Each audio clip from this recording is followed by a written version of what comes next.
Organise self employment ministry budget of India university session 3 में आपका स्वागत है। जितने भी सेशन किए जा रहे हैं उसका एक लक्ष्य है संवैधानिक तौर पर भारतीय संविधान में इन सबको जोड़ना। और ये इसलिए क्योंकि इसके ज़रिए educational certificate per day physical credit भेजा जाता है और एजुकेशनल सर्टिफिकेट के ज़रिए रोज़गार आ जाता है। क्योंकि हम लोग जो हैं अनऑर्गेनाइज सेक्टर के लिए काम कर रहे हैं, साथ साथ ऑर्गेनाइज सेक्टर के लिए भी, क्योंकि दोनों को सुविधाजनक है। अब अनऑर्गेनाइज सेक्टर में पूंजी का अभाव है, तो हमारी पूंजी एजुकेशनल सर्टिफिकेट में ही है। एजुकेशनल सिस्टम में जितने भी एजुकेशनल सर्टिफिकेट हैं उसी से हमारी पूंजी बनती है। और व्यवस्थित स्वरोजगारी मंत्रालय बजट विश्वविद्यालय शारदापुर इंडिया इस बात को सूचित करता है कि हम लोग जो हैं अपने एजुकेशनल सर्टिफिकेट के ज़रिए ही अपने कैपिटल को बना सकते हैं। कैसे? उसके लिए एजुकेशनल सर्टिफिकेट को फिजिकल क्रेडिट फ्रेमवर्क में जोड़ा गया है और प्रत्येक महीना 56 घंटे का काम उसमें जोड़ा गया है और जो काम कर रहे हैं उसी को स्वरोजगारी बोला गया है। इसके लिए कानून की तरफ से constitutional validity on income work दिया गया है और organise self employment ministry budget दिया गया है। इसके अलावा आपको organise self employment ministry budget भी दिया गया है ताकि लोगों को समस्या नहीं हो, जो भी क्वालिफिकेशन। अब जब आदमी इलिटरेट में है, यानी कि अक्षर का ज्ञान नहीं है, तो उसको 165 रुपया पर डे फिजिकल क्रेडिट भेज दिया गया है। उसके अलावा जब वह 165 रुपया बेच जाता है तो organise self employment ministry budget act के तहत यूनिवर्सल सोशल सिक्योरिटी स्कीम बनाया गया है हर एक नागरिक के लिए, जो कि फिजिकल क्रेडिट सैलरी उठाएगा उसका उसको 10% pension, 10% gratuity, 10% provident fund, 10% dearness, 10% ministry benefit दिया जाएगा। अब ये पैसा कहाँ से आएगा? ये पैसा आएगा 40% इनडायरेक्ट टैक्स जो भारत के प्रत्येक नागरिक देता है, इवन गरीब भिखारी सभी देते हैं। उन सब के पैसे 40% प्लस 40% जो डायरेक्ट टैक्स देते हैं भारत के नागरिक, और 10% फिजिकल पॉलिसी ऑफ इंडिया और 10% जो है मॉनेटरी पॉलिसी ऑफ इंडिया के जरिए 100% पैसे इंतजाम होंगे। तो उसके कारण 165 रुपया बन जाएगा 2500 रुपया पर मंथ। उसके बाद अक्षर वाले, जिनको अक्षर का ज्ञान है, 180 रुपया per day physical credit veg मिलेगा, जिस पर कैश बनेगा 3000 रुपया per day physical credit veg. उसके बाद है फिफ्थ पास पर 2500 रुपया आपको बनेगा फिजिकल क्रेडिट वेज। फिफ्थ पास पर 250 रुपया per day physical credit veg बनेगा, जिस पर पैसे बनेंगे 3750 रुपये। इसके अलावा फिर उसके बाद है 300 रुपया पर डे फिजिकल 8th पास के लिए, जिस पर आपको per month physical credit salary बनेंगे 4500।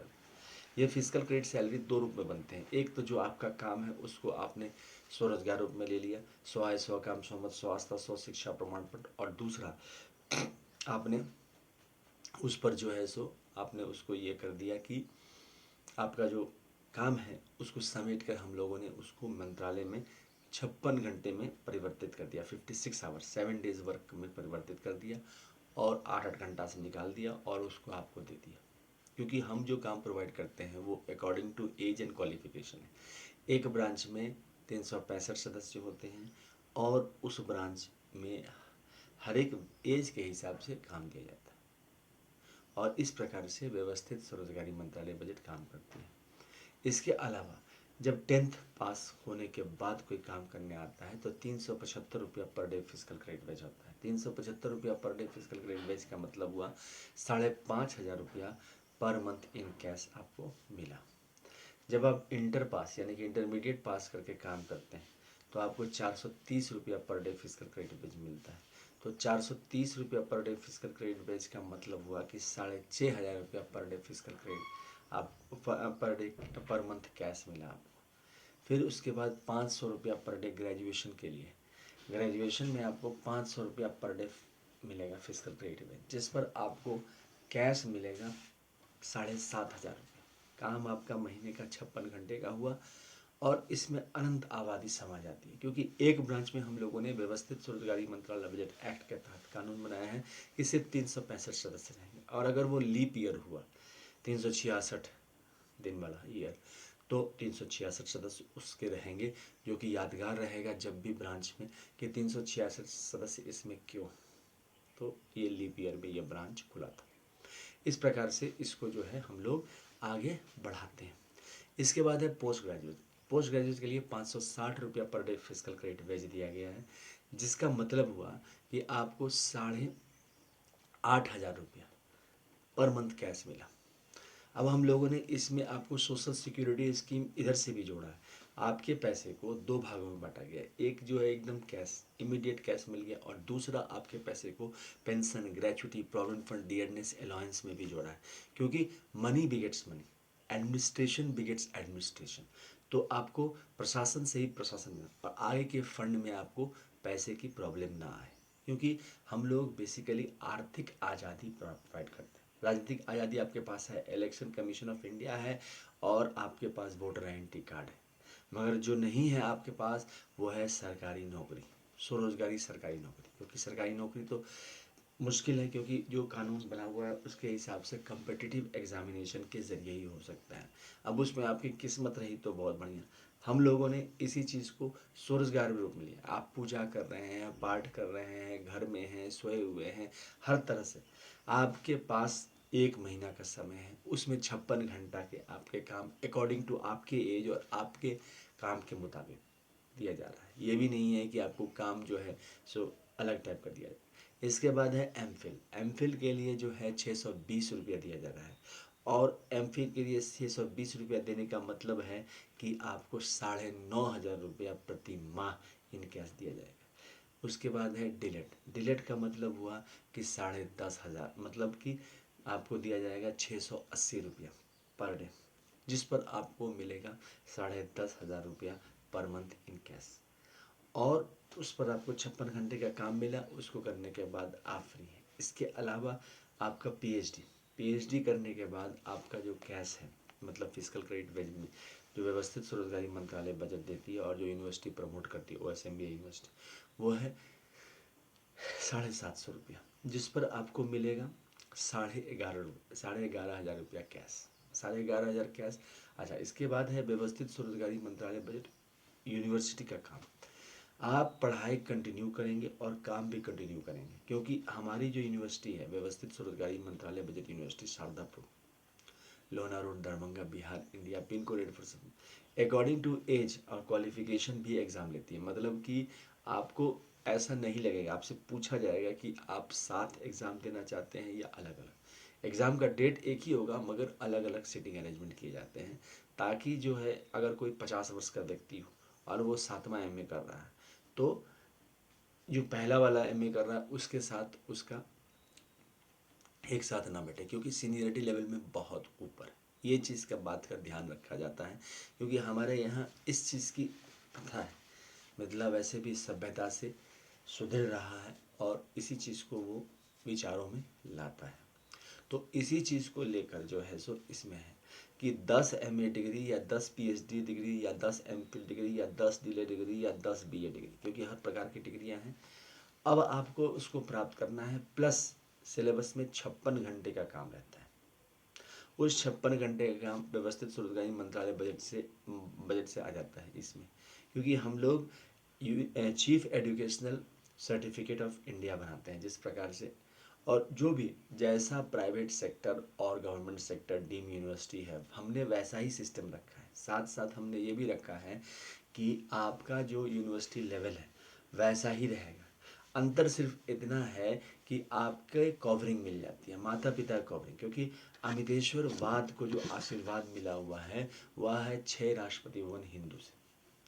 और वो 6 राष्ट्रपति भवन कैसे हैं? शिव पार्वती मंदिर के डॉक्यूमेंट्स को जितने भी हिंदुओं ने काम किया है शिव मंदिर बनवाए, तो शिव पार्वती मंदिर लेकर एक डॉक्यूमेंट यानी कि राष्ट्रपति भवन एक बनाया गया।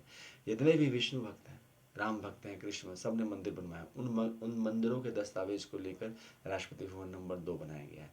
राष्ट्रपति भवन नंबर 3 ब्रह्मा सरस्वती भक्तों ने, जो हिंदू ब्रह्मा सरस्वती भाई, उन्होंने किताब लिखी है, और उन किताबों को ISBN सर्टिफिकेट में जोड़कर ब्रह्मा सरस्वती हर सब्जेक्ट की, उसको ब्रह्मा सरस्वती मंदिर कहा जाता है राष्ट्रपति भवन में, और उसी को दस्तावेज बोला। राष्ट्रपति भवन नंबर 4 में आदि शक्ति जगदम्बा के जितने भी भक्त हैं जिन्होंने मनोकामना पूर्ण होकर मंदिर बनाया, उसको राष्ट्रपति भवन नंबर 4 में लिया था। राष्ट्रपति भवन नंबर 5 में प्रत्येक संयुक्त भवन भगवती लिया जाता है, जो कि जितने भी आपके भगवान भगवती हैं, ब्रह्मा विष्णु महेश ज्ञान लक्ष्मी शक्ति के अलावा जितने भी हैं, उन सब देवी देवताओं के वर्ष के थे, तो उन सब के ISBN सर्टिफिकेट को इसमें राष्ट्रपति भवन नंबर 5 बोला जाता है। राष्ट्रपति भवन नंबर 6 में हिंदू गवर्नमेंट के हिसाब से जो भी लॉ बने उन सारे लॉ को लेकर इसमें बनाया गया है, और इसको राष्ट्रपति भवन नंबर 6 कहा जाता है। 6 राष्ट्रपति भवन है प्लस 6 माइनॉरिटीज़ भी हैं, क्योंकि 6 धर्म हैं, मुस्लिम, क्रिश्चियन, जैन, पारसी, बुद्धिज़्म और सिखिज़्म, ये 6 रिलीजन है, और इन 6 रिलीजन के 10 मंदिर के दस्तावेज को राष्ट्रपति भवन नंबर 7, 8, 9, 10, 11, 12 मतलब 12 राष्ट्रपति भवन दस्तावेज के हिसाब से होते हैं व्यवस्थित स्वरोजगारी मंत्रालय बजट में, जो कि कंट्रोल में है एक राष्ट्रपति भवन। इस प्रकार से इसमें काम चलता है। तो अमित शुरुआत को इसका आशीर्वाद मिला हुआ। तो इसके तहत जो है हमारे पास ये किताब लिखी हुई है, ट्रूथ ऑनली टर्म्स किताब है डॉक्टर अमितेश्वर झा, डॉक्टर अमित कुमार झा की, और इस किताब के पब्लिशर है ओम नमः शिवाय पब्लिकेशन प्रेस मैगजीन। इस किताब को अवश्य पढ़ें, और इस किताब की कीमत है 651 रुपये। आप जब ये मंत्रालय और ये व्यवस्था मिनिमम हम लोग जो है इस किताब के जरिए 2500 रुपये दें, चाहे किसी को पढ़ना आए ना आए, किताब जरूर खरीदें, और इससे क्या होगा कि मंत्रालय जल्द से जल्द बन जाएगा। ये आपका पहला फूल अर्पण होगा व्यवस्थित स्वरोजगारी मंत्रालय बजट के लिए, तो इस किताब को जरूर कर लें। और इसके अलावा यूनाइटेड 6 पार्ट है ट्रूथ ऑनली टर्म्स का, जो कि आपका 2551 रुपये में उपलब्ध है। ये यूनाइटेड 6 पार्ट है, इसके ज़रिए जो है आपको 2500 से शुरू होता है, और ग्रेजुएशन में आपको मिलता है 7500, और PhD में आपको मिलता है 11,500, और जब आप 10 MA degree, 10 PhD degree, 10 MPhil degree प्रत्येक महीना 56 घंटा काम करके कर लेते हैं आपके अकॉर्डिंग टू एज क्वालिफिकेशन से, तो आपको मिलने लगता है 40,000 से ऊपर। और अगर आप इस बीच में कंपटीशन क्वालिफाई कर जाते हैं या इससे ऊपर चले जाते हैं, क्योंकि प्रशासन के जरिए organise employed, organise self employed OSMB act के तहत बनाया गया है। अगर आपकी इनकम 40,000 से ऊपर चले जाती है तो आप ऑर्गेनाइज एम्प्लॉयड बन जाते हैं, फिर आपको उधर शिफ्ट कर दिया जाता है। तो इसमें इस प्रकार से है कि आप जिस तरह से इलेक्शन कमीशन ऑफ इंडिया का काम है 5 साल पर जब इलेक्शन करवाते हैं तो हम जाके वोट दे आते हैं, बट यहाँ पर क्या है कि हम आपके साथ हमेशा जुड़े रहेंगे। हमारे जो प्रधानमंत्री होंगे व्यवस्थित स्वरोजगारी मंत्रालय बजट संविधान जुड़ने के बाद, हमारे जो मुख्यमंत्री होंगे जो व्यवस्थित स्वरोजगारी मंत्रालय बजट जुड़ने के बाद, वो सारे इस बात को ध्यान रखेंगे कि आप प्राइवेट सेक्टर, क्योंकि हम लोग डबल सैलरी सिस्टम को प्रमोट करते हैं। डबल सैलरी सिस्टम का मतलब हुआ कि आपको प्राइवेट सेक्टर में अच्छी अपॉर्चुनिटी मिल रही है, आप चले जाएँ। क्योंकि हम लोग 11 जुलाई 1991 ग्लोबलाइजेशन, लिबरलाइजेशन, प्राइवेटाइजेशन की विचारधारा को आगे लेकर साथ साथ सोशलिस्ट, कैपिटलिस्ट, सोशलिस्ट पैटर्न से हर विचारधारा को लेके चलते हैं, क्योंकि हमारे यहाँ जो आप काम कर रहे हैं, जो आप विचार बोल रहे हैं, वही परम पूजनीय विचार है, और उसी को लेके हम लोग आगे बढ़ रहे हैं। मगर क्या है कि एक यूनिफॉर्म व्यवस्था बनानी पड़ती है जिसके ज़रिए आपको आर्थिक लाभ, आर्थिक आज़ादी मिले, और इसीलिए व्यवस्थित स्वरोजगारी मंत्रालय बजट यूनिवर्सिटी बनाया गया है, क्योंकि कहीं भी आपको कोई समस्या नहीं आए, स्कूल से लेके कॉलेज तक और लाइफ के किसी भी कोने में कभी ऐसा ना लगे कि सरकार आपको माता पिता रूप में आपके साथ नहीं था। रेगुलराइज इनकम जैसे माता पिता करते हैं, ये जो है कैश है, फिजिकल क्रेडिट सैलरी एक प्रकार का कैश है। हम जो फिजिकल क्रेडिट सैलरी दे रहे हैं वो मार्केट में जो चल रहा है उसी के हिसाब से, और इसीलिए हमारी जो व्यवस्था है self earning, self income, certain cash, certain physical credit per month sowing finance commission of India निर्माण करती है हर एक 5 साल। जैसे फाइनेंस कमीशन ऑफ इंडिया निर्माण किया जाता है, इसलिए क्योंकि कितने वेज बढ़े, कितने प्राइवेट सेक्टर में कितने बढ़े, क्योंकि प्राइवेट सेक्टर और गवर्नमेंट सेक्टर में नहीं अंतर है। एनुअल बजट, रेलवे बजट के विचार और हमारे विचार बिल्कुल भिन्न है, क्योंकि हमारा हेडक्वार्टर कहाँ है, Amiteshwar Jha, Amit Kumar Jha, Shardapur, Lohna road, Darbhanga, Bihar, India, pin code 847407। वहाँ से ये आपका गौमुख और गंगोत्री, वहाँ से आपको यमुनोत्री निकला है, तो वह विचारधारा वहाँ से निहित है। और इसी विचारधारा को लेकर हम लोग चलते हैं कि एक सामान्य व्यक्ति अगर विपरीत परिस्थिति में भी आपकी सरकार की स्थिरता प्रशासन आपके साथ है, और आप चाहे किसी भी बाधा में हो, आपको वो उपलब्धियां मिलती रहेंगी। जैसे आप किसी भी परिस्थिति में हो, इलेक्शन कार्ड आपके साथ है, उसी प्रकार से हमारा रोजगार जो व्यवस्था है वो आपके साथ है। तो आइए इस यूनिवर्सिटी को बनाए। धन्यवाद।